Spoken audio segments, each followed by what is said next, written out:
talo ko whawheno I atu I lau mai mo whawhonga I ngole a la tau tihi TALA'LASI ma le teo TALA'AVE I le tai au le neo le asoToonai.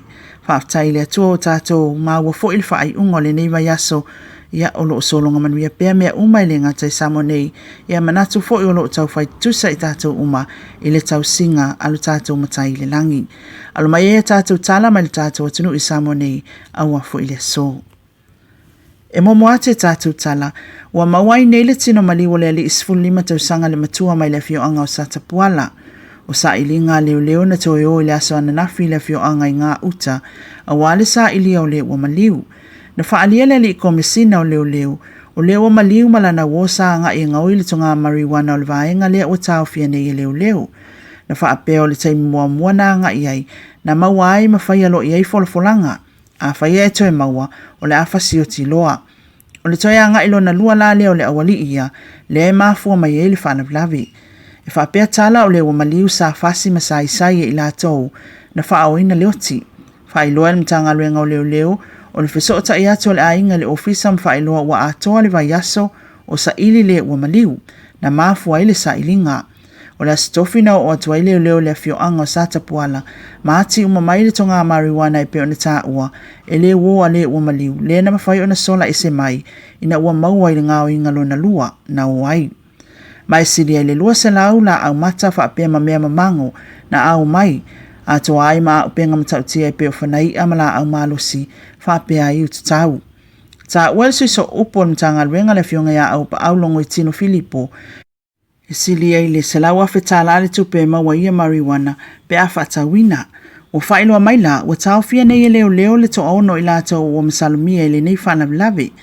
A tutu atu le mta upe tu samal saunoanga le li komisina o fuia vai lili I Ken Kail. Pe ona wa aia ili whanua no le li komisina le tu ai nga whanavlavi whaapea wa tula I mai. O nola I tito tausanga o le wa afia I lea whanavlavi. A toai mal tūlanga, o le whaatuptupla I a peo whaafi tauli o nola la au whaasaina o le marijuana. Peta ina ta awa le li komisina, e le ono fua I ele matanga ruenga o leo, o lo tutu a ai lava I le mautinoa, e tafi ese la au mafua la au whaasaina, mai le atunuu. O lana whaafitai le ngata le fio anga o satapuala, e ala le pule ali me whai pule, e le whesosoni atu ngā ruenga malu o le malu, ai o le ofisa foi o loia sili le tau la mua tu ina atu fautuanga whaale tu la fono I awala I tau ona uia e le ngata o le matanga luenga ai o isi lava I tu uma a wā lava le sa ilia o la au whasaina.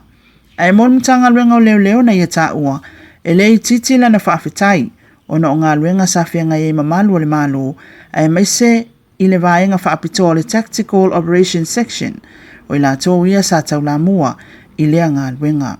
Na ia ta ua e le whaingofie.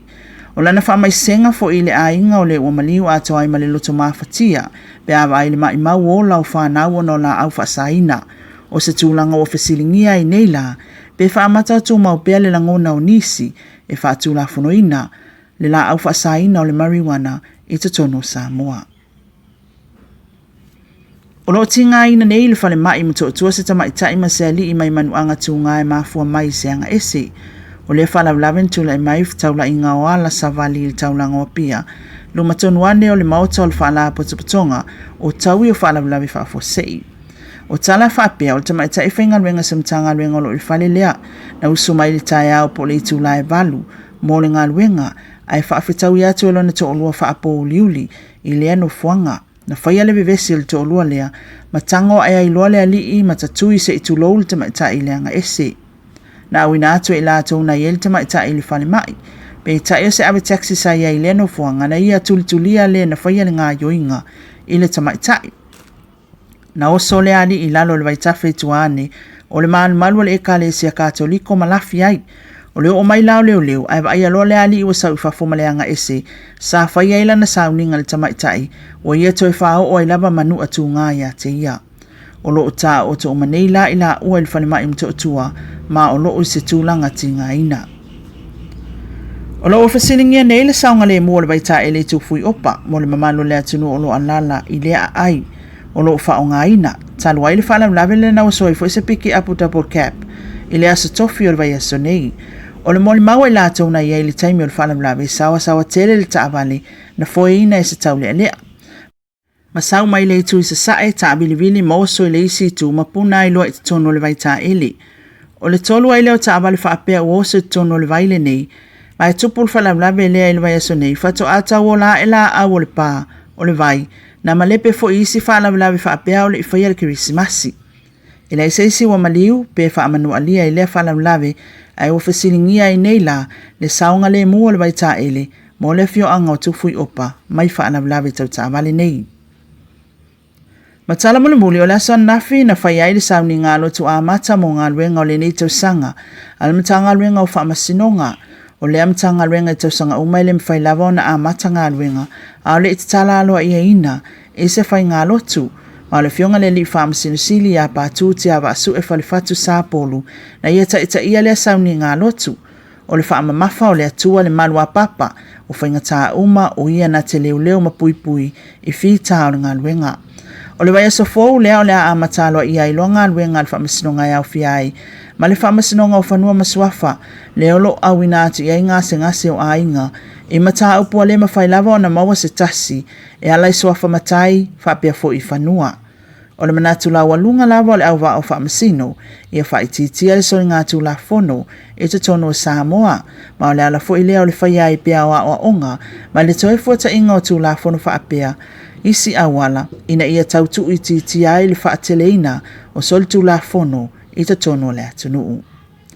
Tala ia le asoToonai, ma wātu i foi mo le whai unga o le nei vai aso, ua whapena ono tātou tūwai i ai, i ngā luenga ma whiau o tiute mawhai wa sāwhianga iai foi, ia au tātou iai pēa i le whaangasolonga o le masina mua o le nei foi tausanga lua festival manvalu. Le a mawasa na whaapoponga i le vai aso fou, ai mo le taimi nei, whamanuia le atua, i ngā luenga o toi le nei vai aso, ai mai sei foi, le a ngātol tātou atunu o lo alala i New Zealand nei, whapea foi tu umala langi o lo maua tātou whasalaunga i le aso pa ia o le ali i a tai au. Soifua ia. Wa tātou telefonu le nei aso, wa au nātu, e au la i langalangu sua mawasi, asitasi o lo au i langu kāpasuisi.